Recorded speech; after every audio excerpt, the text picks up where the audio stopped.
The rain had been falling for nearly 2 hours. Not the gentle kind of rain that people could ignore. This was the cold, stubborn kind that turned dirt roads into mud, blurred headlights into pale circles, and made every passing minute feel longer than the one before it. It was late in the evening in the American South, and a family of 4 was stranded beside an empty country road. Their old car sat crooked on the shoulder, its hood raised toward the dark sky. Steam had stopped coming from the engine several minutes ago. Now there was only silence. Inside the car, a little girl named Anna pressed her forehead against the cold window. She was 7 years old. Her dress was damp around the sleeves, and her small hands were wrapped tightly around a thin sweater. Beside her sat her younger brother, Tommy, who had fallen asleep against their mother's shoulder.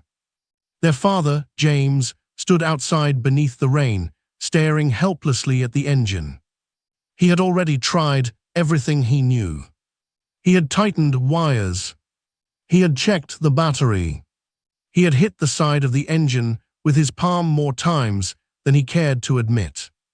Nothing worked. And there was something else that frightened him even more. They had almost no money left. The family had been traveling because James had been searching for work. The little they had saved was supposed to pay for food and fuel until he found something. But now the car had broken down miles from the nearest town. James looked toward the road. Nothing. No headlights. No houses. No sound. Then, suddenly, a pair of headlights appeared in the distance. James stepped into the road and raised both arms. The car slowed. For one terrifying second, James wondered if the driver would simply pass him. But the vehicle stopped. The driver's door opened. A young man stepped into the rain. He was dressed simply, with dark hair slicked back from the weather. James couldn't see his face clearly. The man walked toward him. "Need some help?" he asked. James hesitated. "We've been stuck for almost an hour." The stranger looked toward the car. "Anyone hurt?" "No. Kids." James nodded. "Two." The stranger immediately walked toward the vehicle. "Let's get them somewhere warm." There was something about the way he said it. No hesitation. No concern about getting his clothes dirty. No question about whether James could pay. He simply helped. He opened the passenger door and helped James's wife and the children into his own car. Then he returned to the broken vehicle. He spent several minutes examining the engine. Finally, he wiped the rain from his face and shook his head. "I don't think this thing is going anywhere tonight." James lowered his eyes. "I don't know what we're going to do." The stranger looked at him. "Then don't worry about the car tonight." He closed the hood. "Come on, I'll take you home." James stared at him. "We can't ask you to do that." "You didn't ask." The stranger smiled. "You needed help." Those 4 words would stay with James for the rest of his life. The family climbed into the stranger's car. Anna sat quietly in the back seat. She watched the man through the mirror. There was something familiar about him. She had seen that face before. Somewhere. Maybe on television. Maybe in a magazine. But she couldn't remember. The stranger started the engine.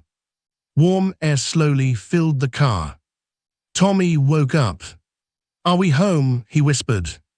"Not yet," his mother answered. The stranger looked at the children through the mirror. "What's your name, little man?" "Tommy." "And you?" He looked at Anna. She hesitated. "Anna." "Nice to meet you, Anna." She studied him. Then she asked quietly, "Are you famous?" The adults suddenly became silent. The stranger laughed softly. I don't know about that. Anna frowned. You look like somebody. Do I? Yes. Who? She thought for a moment. Then her eyes widened. Elvis Presley. James's wife looked embarrassed. Anna. But the stranger laughed. A genuine laugh. The kind that filled the small car. Well, he said, you've got sharp eyes. James turned around. He stared. For the first time, he really looked at the man. The voice. The hair. The face. It was Elvis. Elvis Presley. The young singer whose name seemed to be everywhere. James immediately felt uncomfortable. Sir, I didn't realize. Elvis waved his hand. Don't worry about it.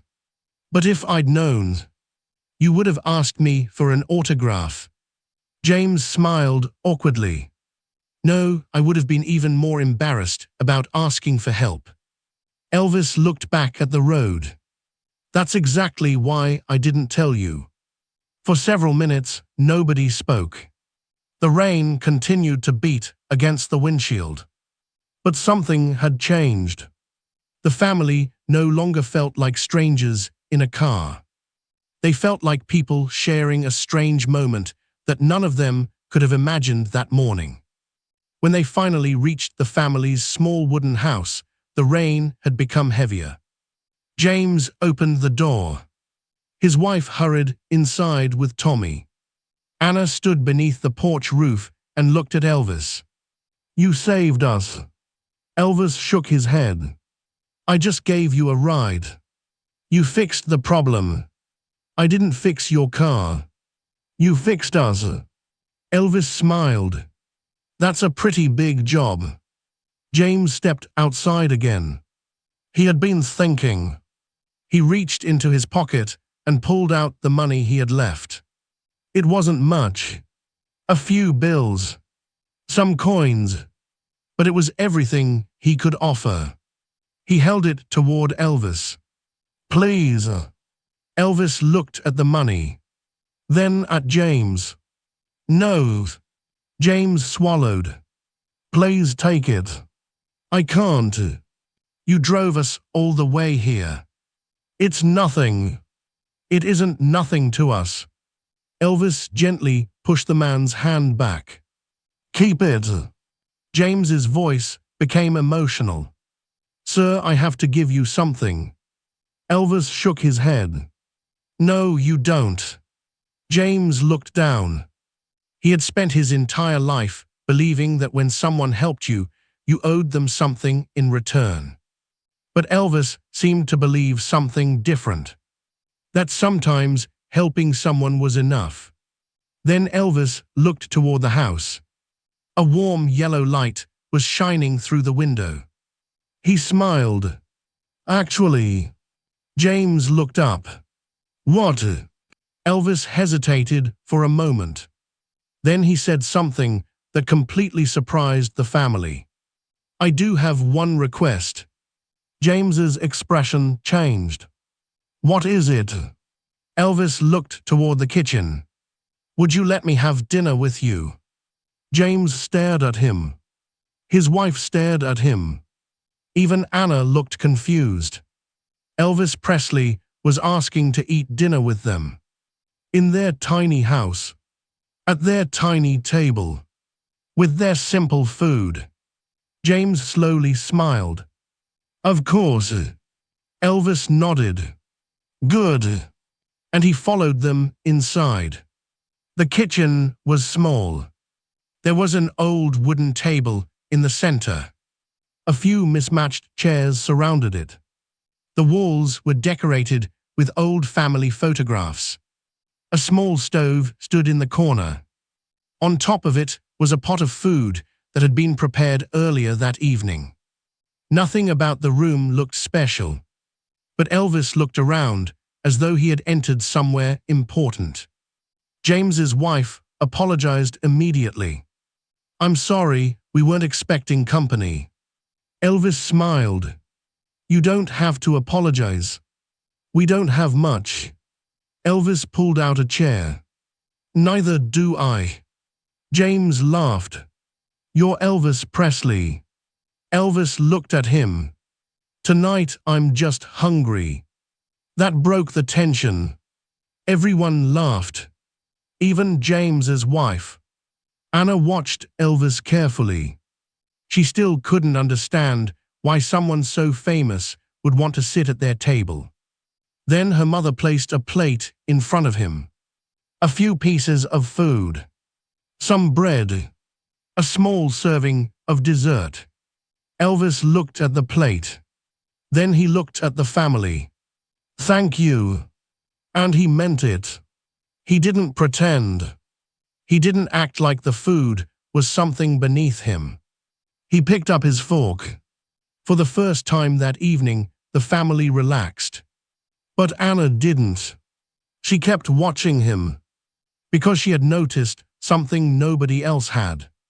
Elvis kept looking at the children. Not at their clothes.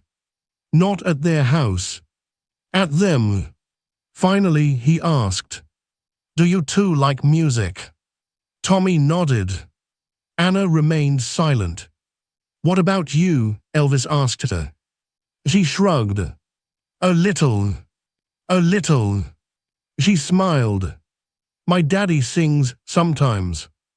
James laughed. Only when nobody's listening.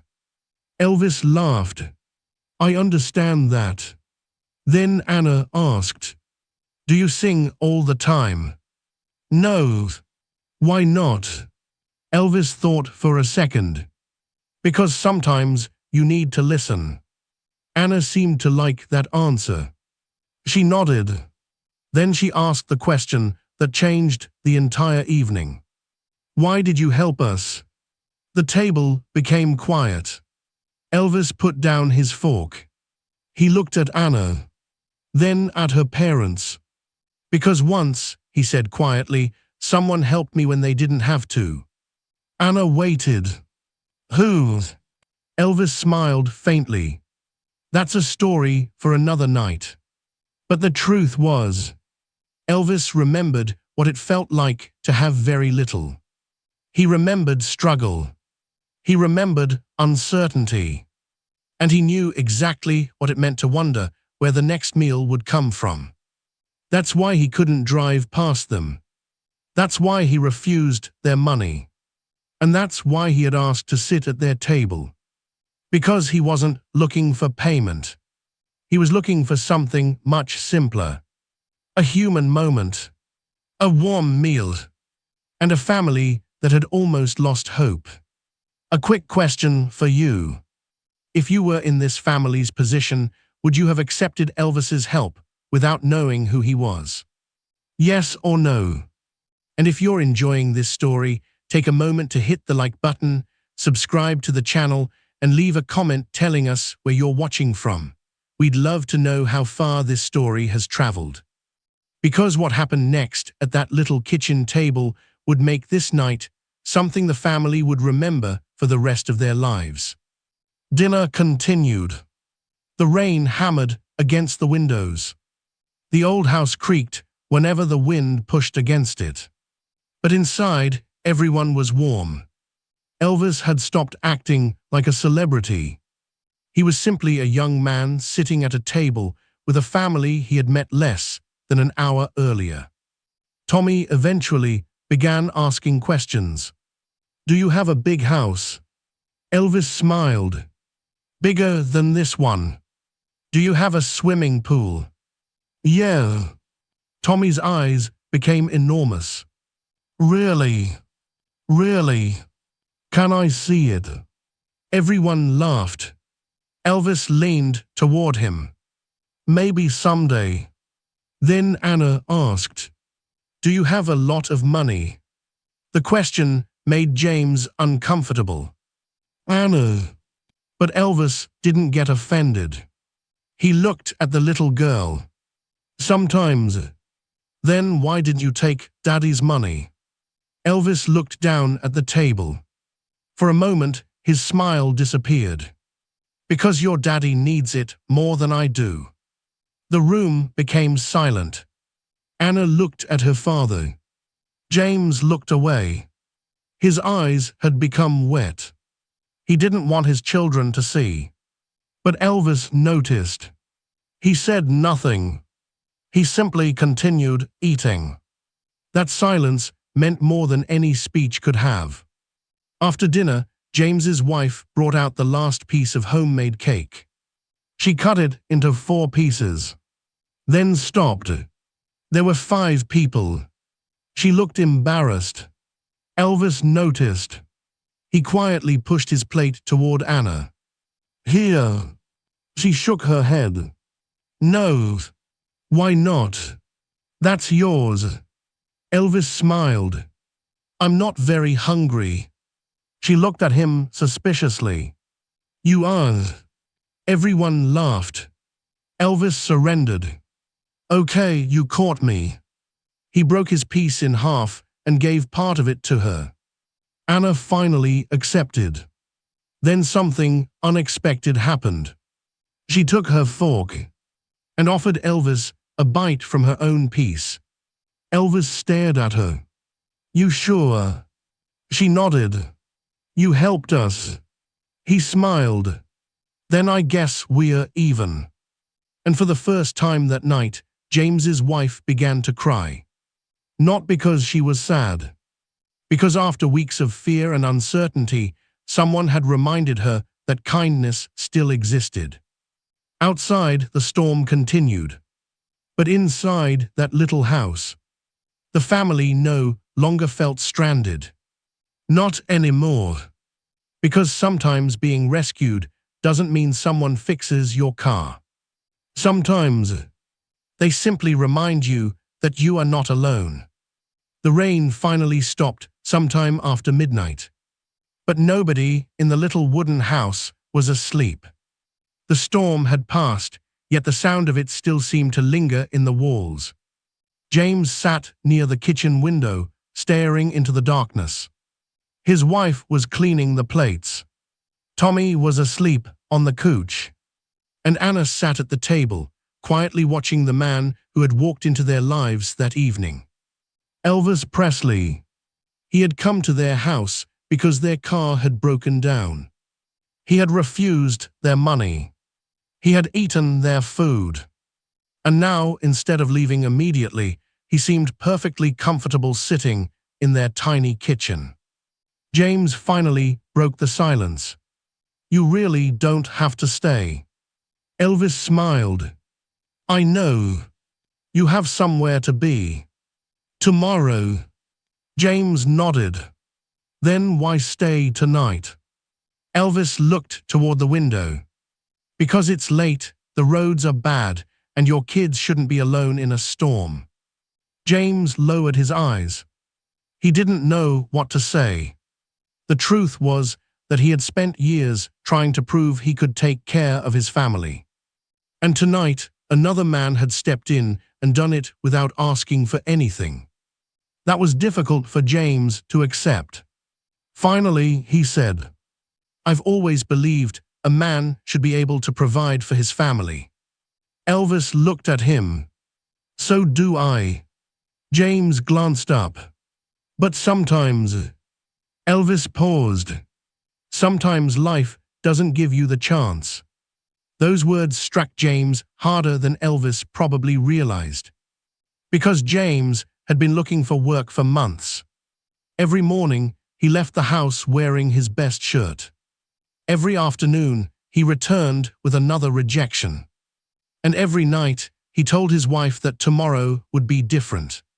But deep inside, he had begun to wonder whether tomorrow would ever change. Elvis seemed to understand. He didn't ask questions. He didn't offer empty promises. He simply said, Don't let one bad night convince you that your whole life is bad. James looked at him. Who taught you that? Elvis smiled. Life. Anna was still awake. She had been listening. She slowly climbed down from her chair and walked toward Elvis. "Can I ask you something?" "Sure." "Are you scared sometimes?" Elvis's smile disappeared. For a moment, he didn't answer. Then he nodded. "Yeah." Anna looked surprised. "You?" "Me too. Even when you're famous." Elvis chuckled softly. "Being famous doesn't make you fearless." "What are you afraid of?" Elvis looked at her. "Losing the people I love." Anna thought about that. Then she whispered, "Me too." The two sat quietly. There was no music, no crowd, no stage, no cameras. Just a famous young singer and a little girl sitting together in a small kitchen while the rainwater dripped from the roof outside. Then Anna asked, "Do you think my daddy will find a job?" Elvis looked toward James. James had heard the question. His eyes dropped. Elvis turned back to Anna. "I think he will." "How do you know?" "Because he hasn't stopped trying." Anna smiled. "That's good." Then she went back to the table. Elvis watched her. Something about that little girl stayed with him. Maybe because she still believed tomorrow could be better. Even though she had seen her family struggle. Even though she had spent the evening stranded beside a dark road. She still believed. And Elvis admired that.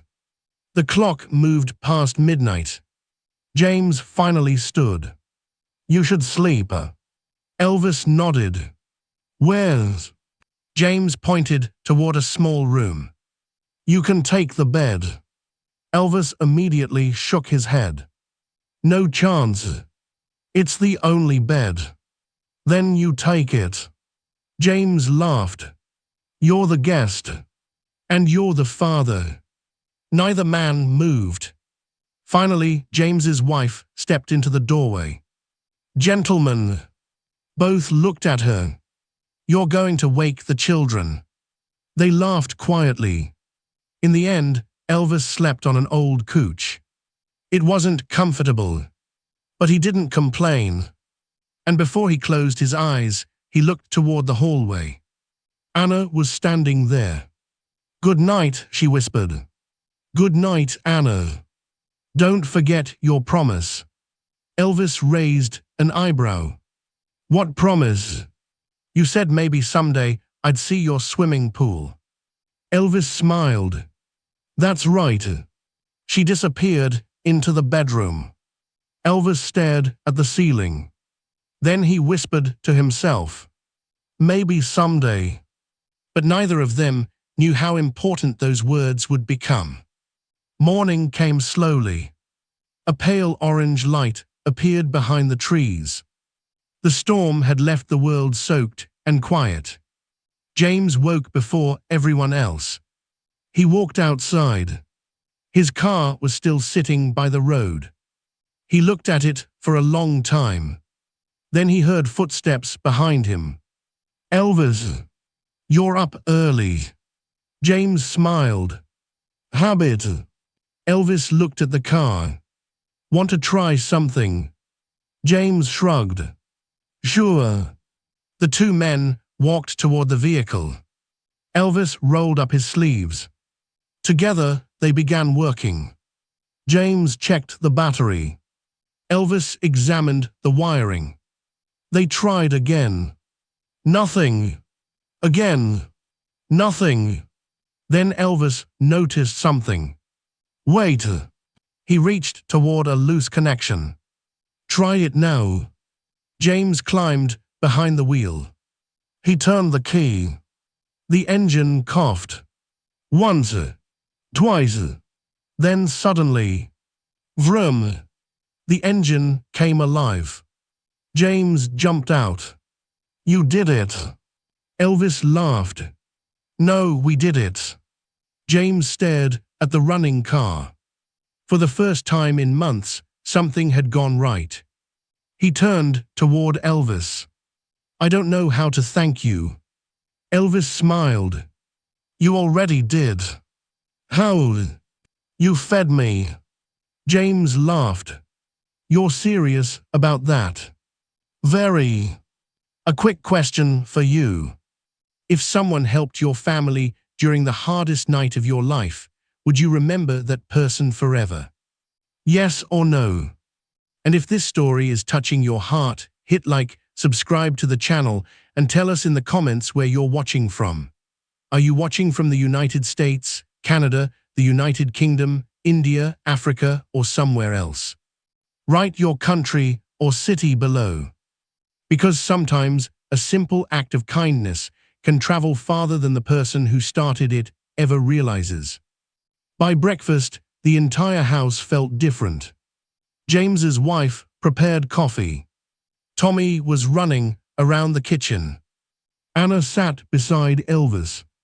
She was holding a small piece of paper. What is that? Elvis asked. My picture. She handed it to him. It was a child's drawing. 4 people stood beside a car. There was a 5th person next to them. Elvis. Above them, Anna had drawn a large yellow sun. Elvis studied it carefully. You drew this. She nodded. That's beautiful. You're missing something. What? She pointed at the drawing. You don't have a guitar. Elvis laughed. You're right. She handed him a pencil.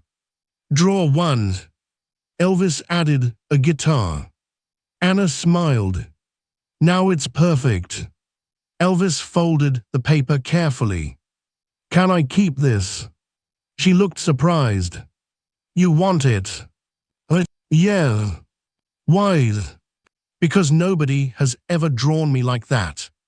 Anna smiled. Now you have one. Elvis placed the picture inside his jacket. He had no idea that he would keep it for years. After breakfast, Elvis prepared to leave. James walked him to the car. His wife stood on the porch. The children stood beside her. James reached into his pocket. He had something in his hand. A few bills. He held them out again. Elvis immediately shook his head. No. It's for fuel. No.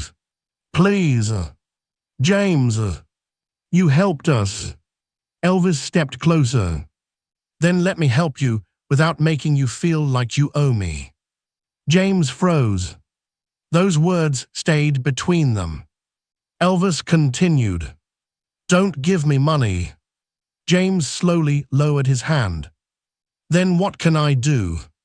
Elvis thought for a moment. Then he pointed toward the house. Keep that family together. James looked confused. What do you mean? Don't let pride keep you from asking for help. James's jaw tightened. Elvis continued.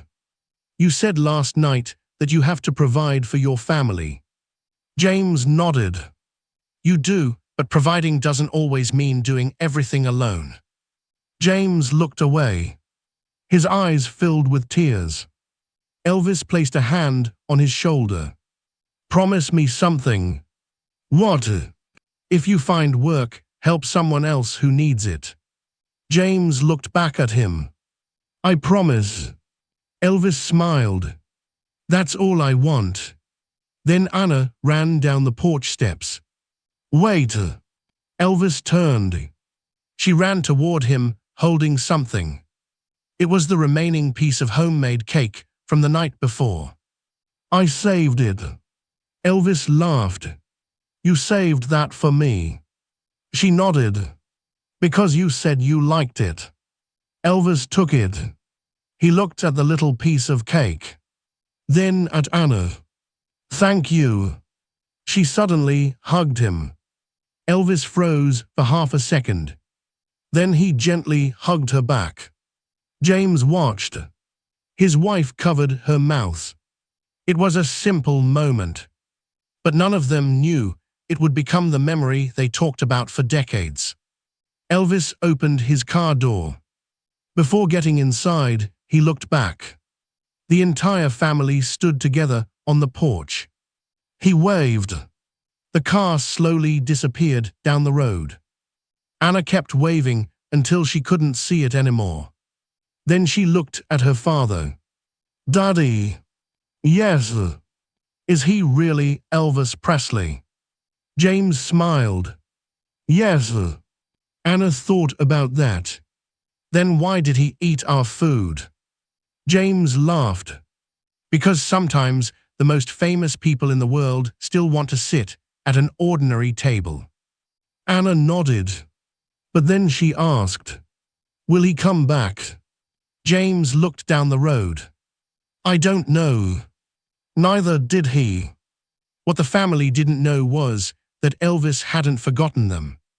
Not even close. As he drove away, he reached into his jacket. He pulled out Anna's drawing. He looked at it at the next stoplight.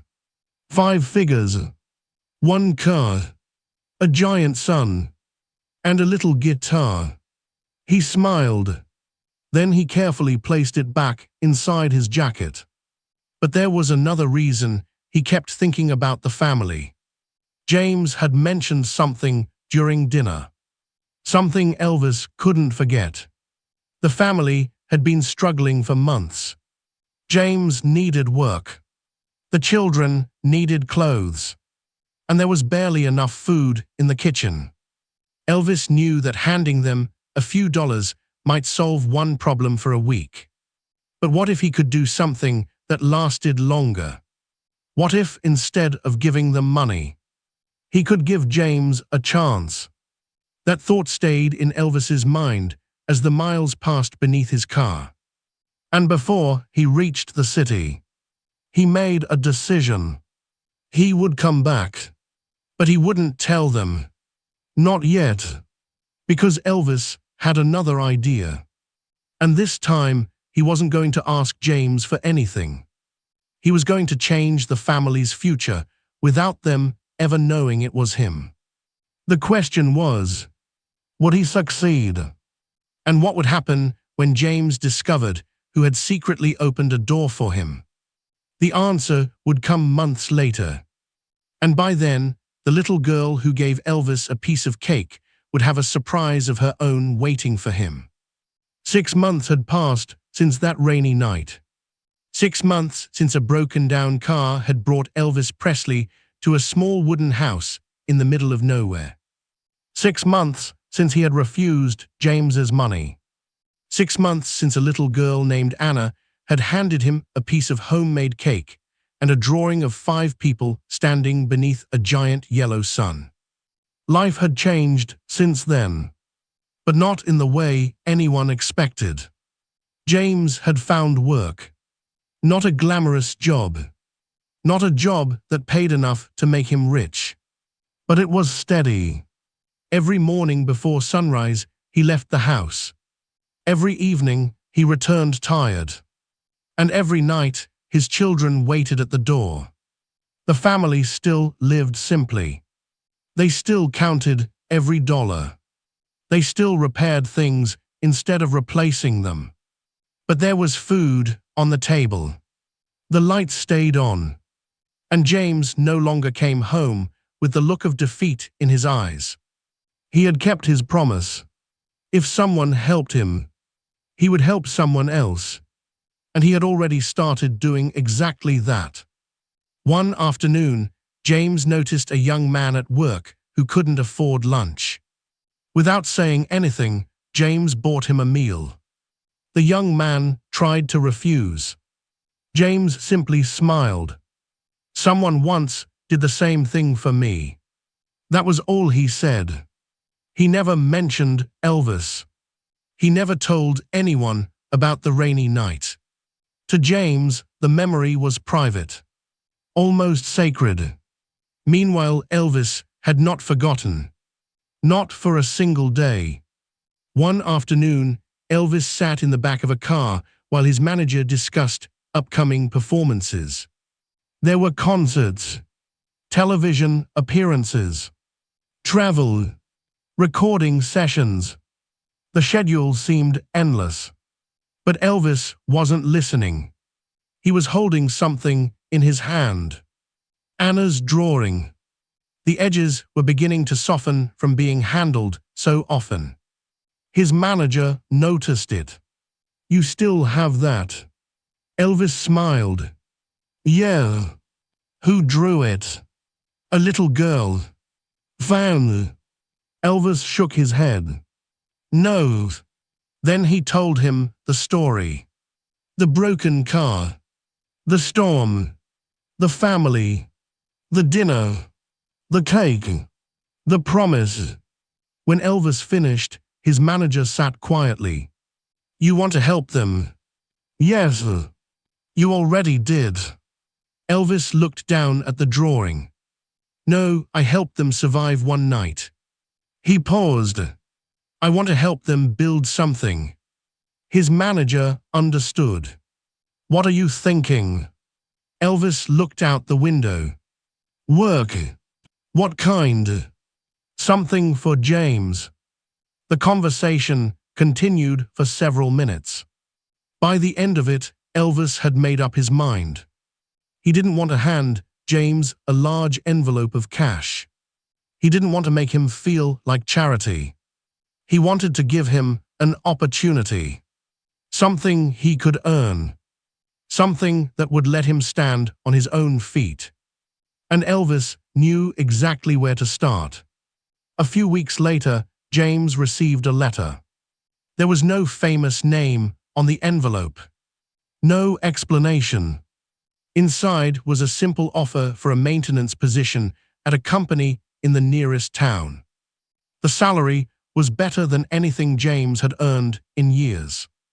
The work was stable. The hours were reasonable. And there was one strange detail. The employer had already heard about James's reliability. James stared at the letter. He didn't understand. Who had recommended him? He called the number. A man on the other end told him, "We've heard you're a hard worker." James laughed. "Who told you that?" There was a pause. "Someone who believes in second chances." James frowned. "Who?" The man didn't answer. The job became his. And for the first time, James began to believe that perhaps his family's worst days were finally behind them. He never suspected Elvis. Not yet. A quick question for you. If someone secretly changed your family's future without asking for anything in return, would you want to know who they were? Yes or no? And if you've been following this story, hit like, subscribe to the channel, and tell us in the comments where you're watching from. Write your city or country below. Because the person who helped James was about to return. And this time, he wouldn't arrive as a stranger.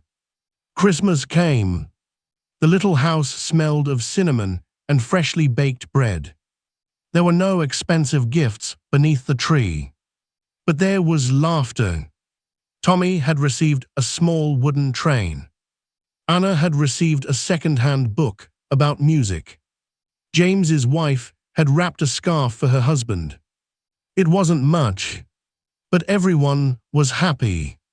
Then came a knock at the door. James looked at his wife. "Are we expecting someone?" She shook her head. Another knock. James opened the door. There stood a man wearing a dark coat. For a moment, James didn't recognize him. Then the man smiled. James froze. It was Elvis. Elvis. Elvis laughed. "Merry Christmas." James couldn't speak. His wife rushed toward the doorway. Anna came running from the living room. The moment she saw him, her eyes became enormous. "You came back." Elvis smiled. "I told you I might." Anna ran toward him. He knelt down and caught her in his arms. "You remembered me."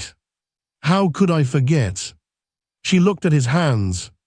"Did you bring the drawing?" Elvis pulled it from his coat. The same drawing. Still there. Still carefully folded. Anna stared at it. You kept it? Of course. She smiled. Then she noticed something. The drawing looked worn. She touched the edges. You really carried it around. Everywhere. Anna hugged him again. And this time, Elvis closed his eyes. Because he knew something the family didn't. That little drawing had reminded him why kindness mattered. They invited him inside. Christmas dinner was simple. Turkey, potatoes, bread, and, of course, homemade cake. Anna placed a large piece in front of Elvis. This time you get your own. Elvis laughed. I was hoping you'd say that. James sat across from him. For several minutes, the two men simply ate. Then James finally asked, Why are you really here? Elvis looked up. Can't I visit an old friend? James smiled. Friend? Sure. You barely knew us. Elvis shook his head. Sometimes you don't need years to know someone. James lowered his eyes. Then he said, I got a job because of you, didn't I? Elvis didn't answer. James stared at him. That letter. Elvis continued eating. Good job. Was it you? Elvis smiled. Maybe. James shook his head. You didn't have to do that. I know. Why? Elvis put down his fork. Because you kept your promise. James looked confused. What promise? You helped someone else. James suddenly remembered the young man at work. He smiled. You knew. I had someone check. James laughed. You're unbelievable. Elvis smiled. No. He pointed toward the children. They're the reason. James looked at his family. His wife had tears in her eyes. Then Elvis did something unexpected. He reached into his coat. He pulled out a small envelope. James immediately shook his head. No. Elvis laughed. You haven't even seen what's inside. I know you. Do you? James smiled. Elvis placed the envelope on the table. Open it. James hesitated. Finally, he did. Inside was a photograph. It showed Elvis standing beside his car. On the back was a handwritten message. James read it silently. Then his eyes filled with tears. What does it say? His wife asked. James handed it to her. The message was simple. You don't owe me anything, just keep the promise. James looked at Elvis. I will. Elvis nodded. I know. The evening continued. Music played softly in the background. Tommy eventually fell asleep in his mother's arms. Anna sat beside Elvis. She had one final question. Are you going to leave again? Elvis smiled. Yes. Her face fell. But I'll come back. When? I don't know. Promise. Elvis looked at her. He had learned something about promises. They weren't words you should give away easily. So he answered carefully. I promise I'll try. Anna accepted that.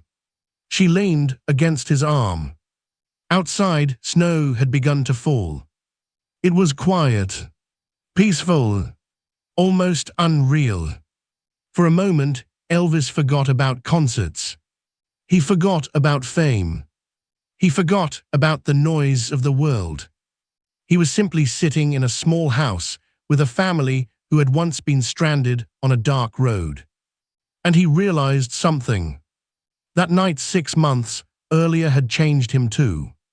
He had gone there thinking he was rescuing them. But perhaps they had rescued something inside him. Something fame could never give him. A feeling of being needed for the right reason. Years later, Anna would remember that Christmas night. She would remember the way Elvis laughed, the way he ate her mother's cake, the way he kept her drawing. But there was one thing she remembered most. Before Elvis left, she ran after him. She held out a small piece of paper. "What's this?" he asked. "Something for your car." He opened it. It was another drawing. This time there were only two people. A little girl and a man holding a guitar. Above them was a huge sun. At the bottom, Anna had written, "Thank you for stopping." Elvis stared at the words. His eyes became wet. He folded the paper carefully. Then he hugged her. "Thank you for reminding me to stop." Anna didn't understand what he meant. Not then. But years later, she would. The family never became rich. They never moved into a mansion. They never became famous. But they became something more important. They became stable. James kept his job.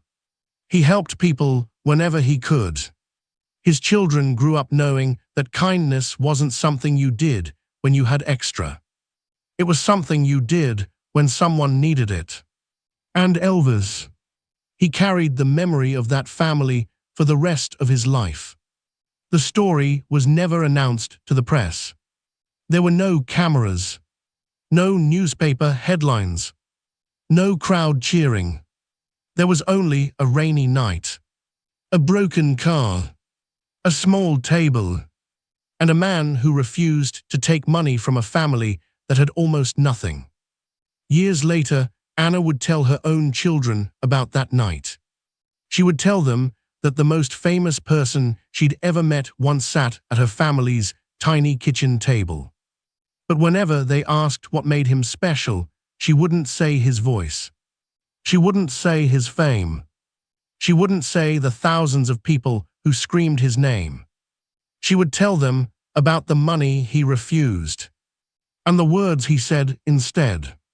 "You don't owe me anything." Then she would tell them the most important part. Pass it on.